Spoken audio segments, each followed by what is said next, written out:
for minutes or seconds. Okay. Yes, welcome members. We are going to, this is our presentation on the coursework that was given. I will start with question 1. According to, the question is there, which is visible. Straight to the answer. According to the World Bank, there is no broad international consensus on what constitutes a public-private partnership. But broadly, PP refers to arrangements, typically medium to long-term, that is between public and private sectors, whereby part of the services or works that fall under responsibilities of the public are provided by the private sector, with clear arrangements on shared objectives for delivery of public infrastructure, public services. And these PPPs can range from service contracts, management contracts, lease contracts, and concessions.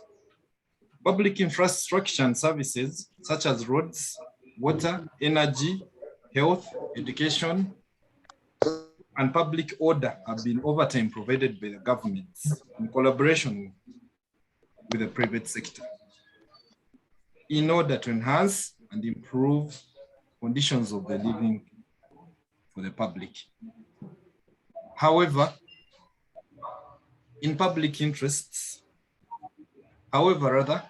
some public interests have been ignored as operations have always been conducted. PPPs can adopt the following trust strategies in society. Here, one of them could be redress and public grievances system.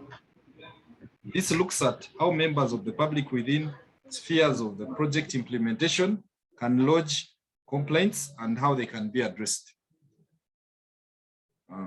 This requires maintaining a register of public complaints and how they can be addressed by the parties involved. Another person can take over on what we discussed.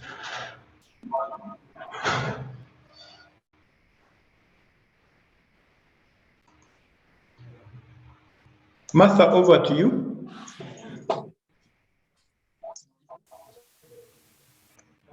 Thank you, Brian, for that introduction. Like we discussed when we met earlier, one of the issues that private partnerships can take into consideration so that the communities feel that they've not been left out is the gender. Me being one, I know that there are issues that between genders, there are things, for instance, may affect our gender. The livelihood of the women affected by the project may be disproportionately affected, if not well. And I think one of the PPPs have not taken into consideration, but they can consider this so that the community actually take this as well. For instance, gender-based violence. What happens if you employ or if there's a road construction going on in a place and the men are employed and the women there be gender-based violence, and these projects take this into consideration. There is also need awareness training, contract provision on HIV and other STIs. We've seen that in most cases, somewhere we have areas of prostitution. That means that the HIV prevalence that is one of the things. Then I think for me, for now, that is what I would consider is to be, or the PPPs to be accepted and appreciated.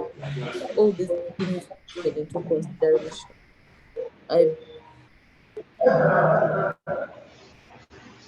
Okay, thank you, Martha. Colleagues, can you hear me well? Yes, Yusuf, we can hear you well. Okay, then the other one,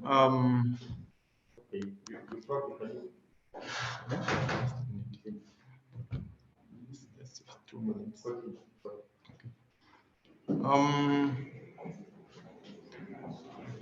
The other one was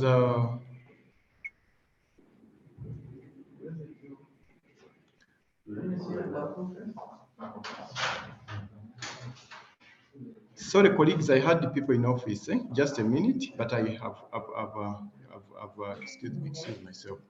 Okay, the other one was employment, youth, and project affected persons, including women.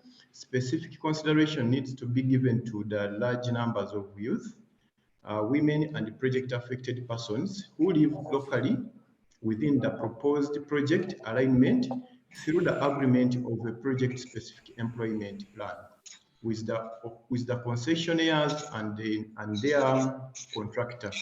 Also, we discussed that conducting stakeholder analysis, the public needs to be involved more in the PPP cycle in order for the ownership of the project in the society. Remember, if you don't involve the public, of course, they won't own these projects. And at the end of the day, I mean, they leave them to continue.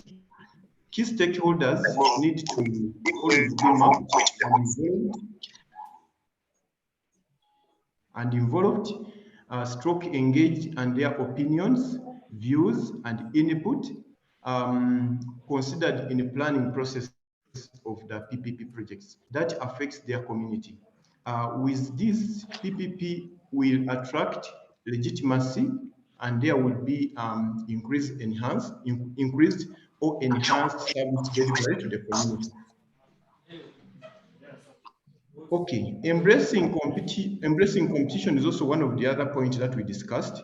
Okay, this will improve cooperation between the private sector players seeking to partner with government rather, to offer service or good to public monopoly of the private players in partnership with the government or public.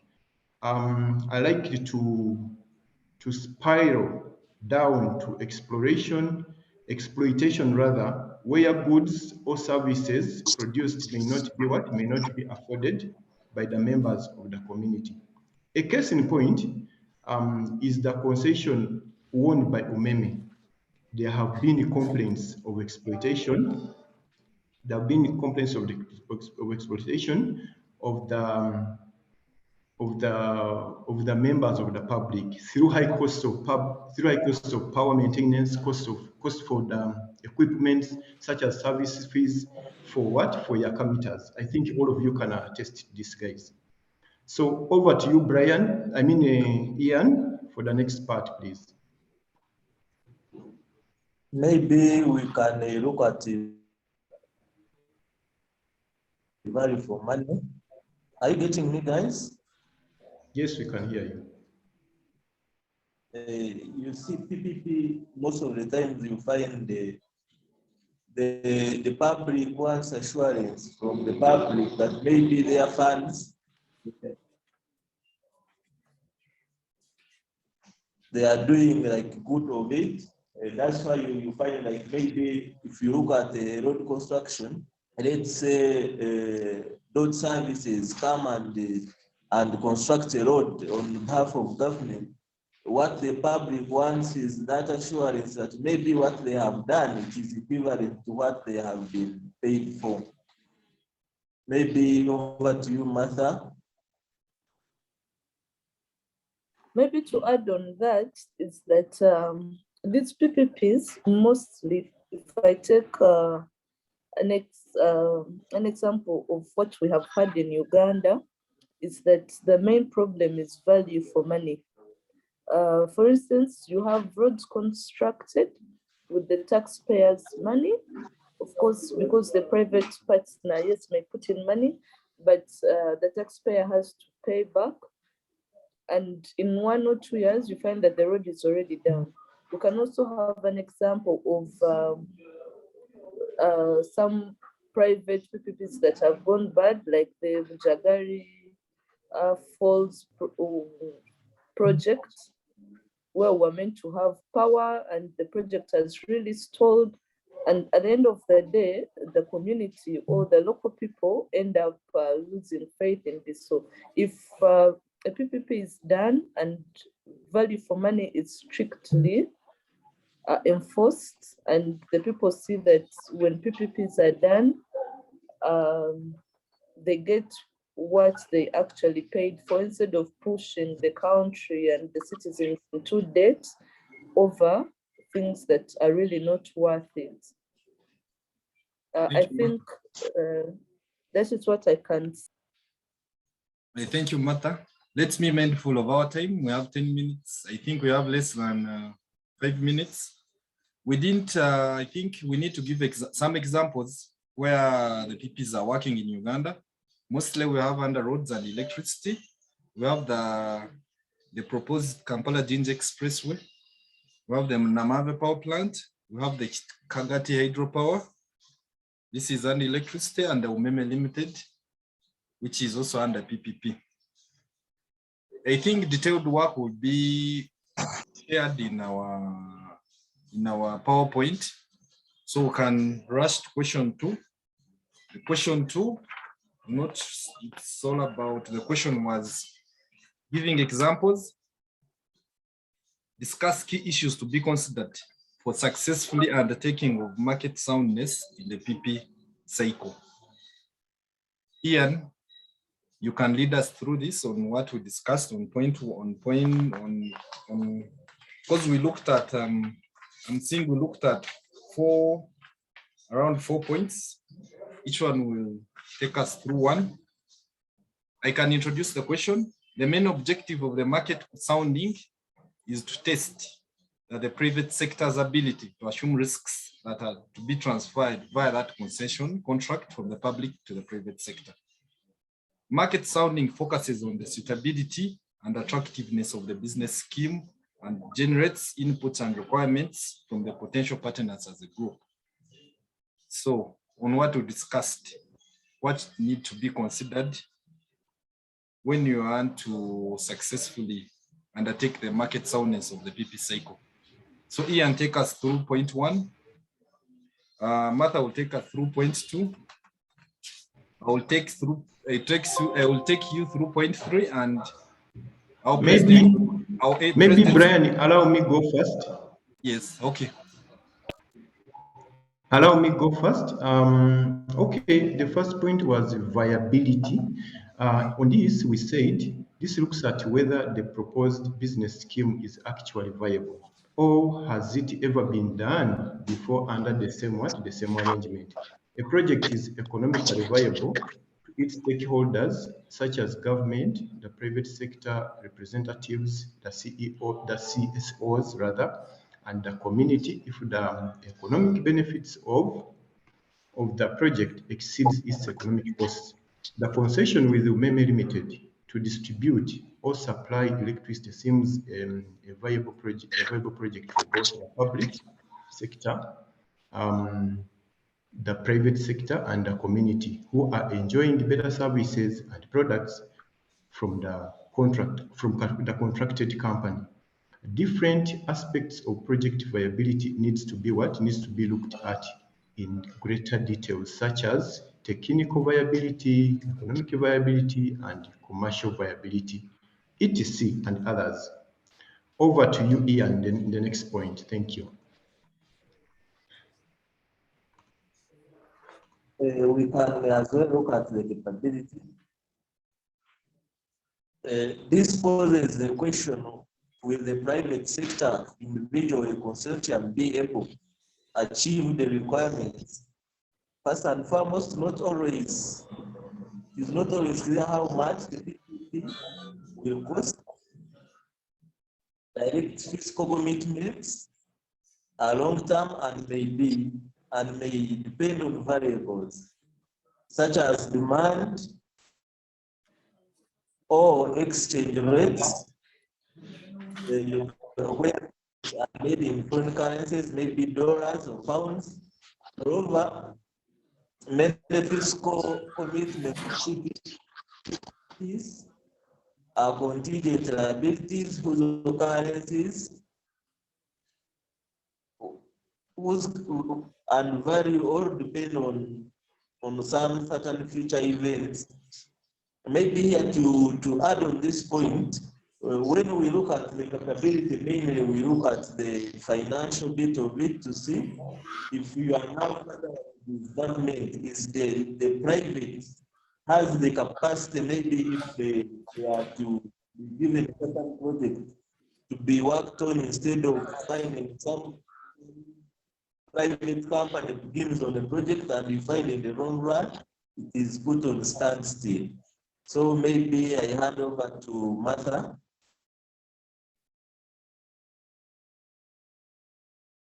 Martha, please. Thank you, members. As we discussed, have we talked about maturity and bankability? Go to capacity. Capacity, oh yeah. So when you're talking about these PPPs and you're talking about the soundness, you look at the capacity. Do they have their capacity to achieve what you require? Are the resources alone enough? Are the skills enough? This is felt mostly acutely in the delivery of infrastructure projects. If you're having the road construction, if you're having a power dam construction, if you're having a hospital construction, it's the private partner that you're choosing. Are they sound enough capacity-wise? Can they handle this? And the capacity of the market existing in Uganda lies to limited extent in provision of utilities such as electricity and construction of highways, to a larger extent, as I've said, the construction of power dams. So if you're looking at the soundness, that is something to also look at. Then also, I wanted to supplement on what soundness actually should look at.